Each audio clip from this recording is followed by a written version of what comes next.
when we compare ourselves to chimps. It's only 1% difference in our DNA. But then you'll say, what a difference that 1% makes. And I would say maybe that 1% DNA difference corresponds with an equally small difference in the intelligence between a chimp and humans. Imagine some other species that visits us that's 1% along on that same scale, smarter than us. Consider, the smartest chimp does what our toddlers can do. The simplest human thoughts are inconceivable to a chimp, and their talents are about what our toddlers can do. So let's get back to this 1% smarter alien that we've discovered. Corresponding this analogy, we now say, what would we look like to them? Well, they would roll Stephen Hawking forward after combing the human species, and they'd say, this one is slightly smarter than the rest because he can do astrophysics calculations in his head like little Timmy over here. Their simplest thoughts would transcend our deepest thoughts.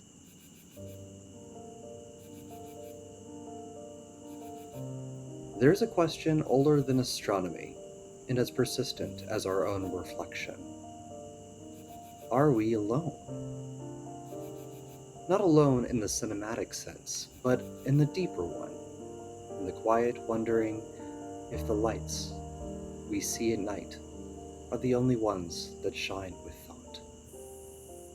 This isn't a story about little green men or mysterious abductions. It's about the silence between the stars, what that silence might mean, and the strange kind of creature that calls into it anyway.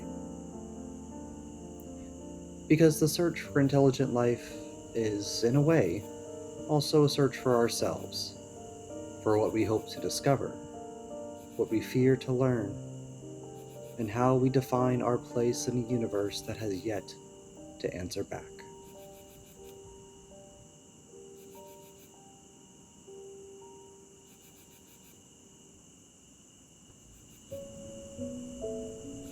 There is a moment at dusk, just after the light fades from the horizon, when the air shifts. If you stand still in a meadow or along the edge of a forest, you might see them, small, pulsing lights drifting through the dark. Fireflies. Each blink is more than just light, it's information, a pattern sent into the air for another to read, a message that might never be returned. In this, we are not so different. For over a century, Earth has been sending its own signals, AM broadcasts, radar sweeps, television transmissions. These are expanding spheres of information moving at light speed, already reaching more than 10,000 nearby stars. Our most distant probe, Voyager 1, launched in 1977, is now roughly 15 billion miles from home, carrying upon it a golden record, music, greetings, and mathematical diagrams. A deliberate invitation regarding our existence to whomever might find it. And yet, no one has answered. This absence has a name. It's called the Fermi paradox. If the galaxy is so vast and so old, and the ingredients for life are so common, why don't we see evidence of anyone else? It's just us. Well, maybe we aren't alone, but instead we are just the first firefly in the season.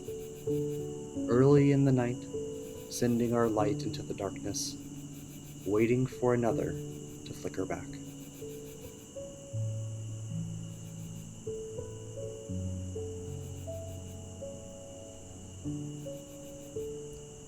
Astronomy gives us reason to believe the galaxy could be rich with life. The Milky Way holds over 100 billion stars, most with planets.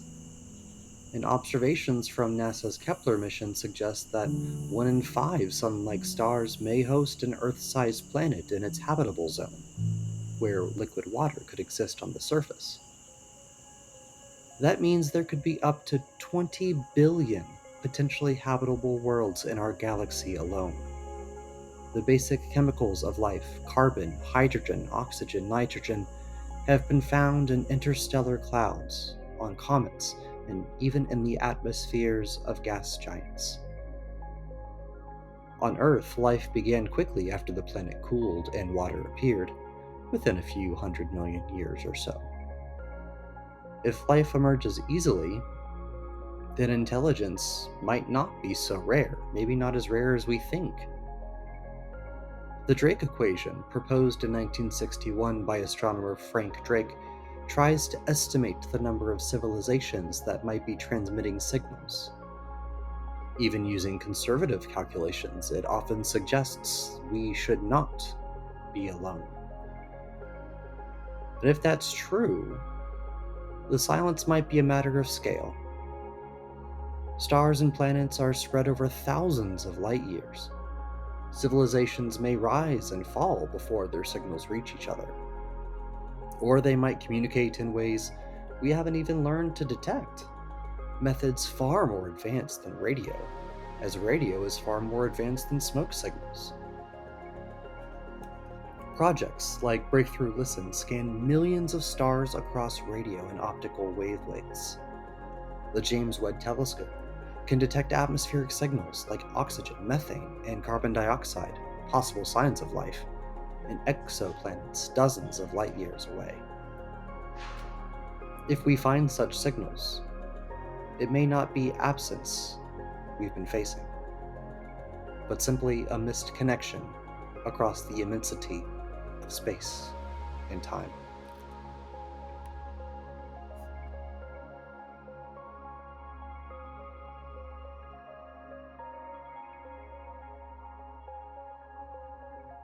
The silence could also be telling us something else. One idea is the Great Filter, a stage in the development of life that is extremely difficult to pass. Perhaps it's the leap from simple organisms to complex ones, or from intelligence to technology. Or perhaps the filter lies ahead of us in the form of self-destruction. We've seen, on Earth, how fragile our own stability can be. Nuclear weapons, climate instability, loss of biodiversity, to give a few examples. A species that can alter a planet might also be capable of ending itself. And if this is common, civilizations may disappear quickly in cosmic terms, leaving the galaxy mostly quiet. Another possibility, though, advanced civilizations might choose not to broadcast. They could be observing without interacting, often called the zoo hypothesis, either for caution or by principle. And this isn't just speculation. In 2020, researchers studying exoplanet atmospheres proposed that technological civilizations might deliberately mask or alter their biosignatures, blending in with lifeless worlds. Or perhaps they may have heard us and just decided not to reply. The quiet, then, might not be the absence of life, but a deliberate restraint or a boundary we have yet to understand.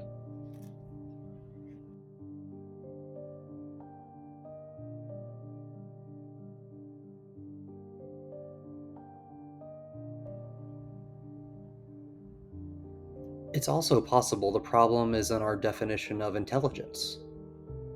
We humans tend to measure intelligence by human benchmarks, language, tools, technology, etc. But intelligence can take many other forms. Even here on Earth, we can see this distinctly. Slime molds solve complex mazes without a brain. Octopuses use tools and play. Trees exchange chemical signals through fungal networks. Whales send low-frequency calls that can travel across entire oceans. And even in the human species, people are more specialized in some areas than others.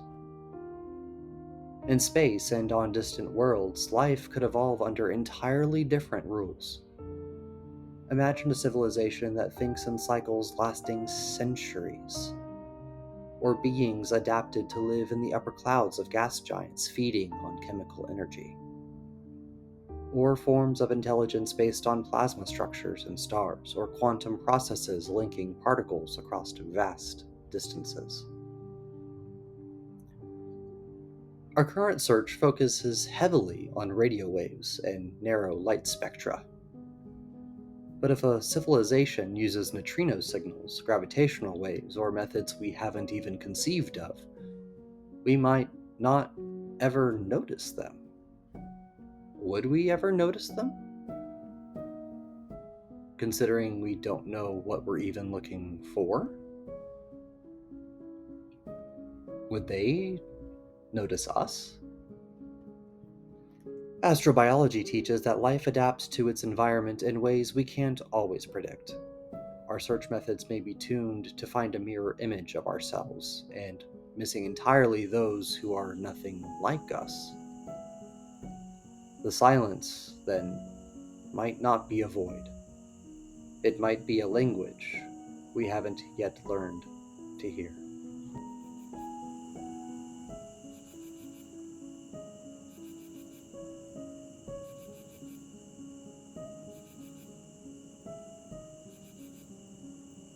So, how do we respond to the quiet? We keep listening. We keep sending.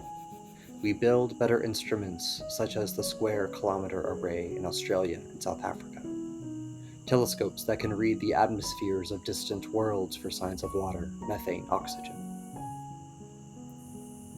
The methodology for obtaining the first image of a black hole could perhaps be pointed to nearby stars or planets. We can train algorithms to search for unusual patterns in cosmic noise. We continue relentlessly to send out probes, even without knowing who, if anyone, will find them. Because the act itself matters.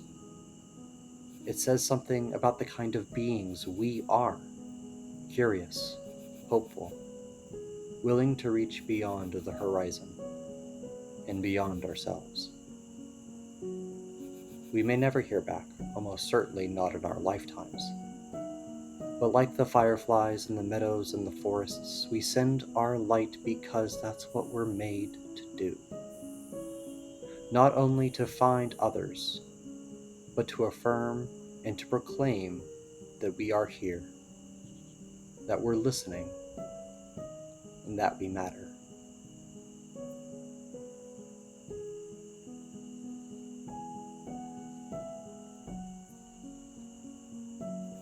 The stars remain silent, but silence is not proof of emptiness.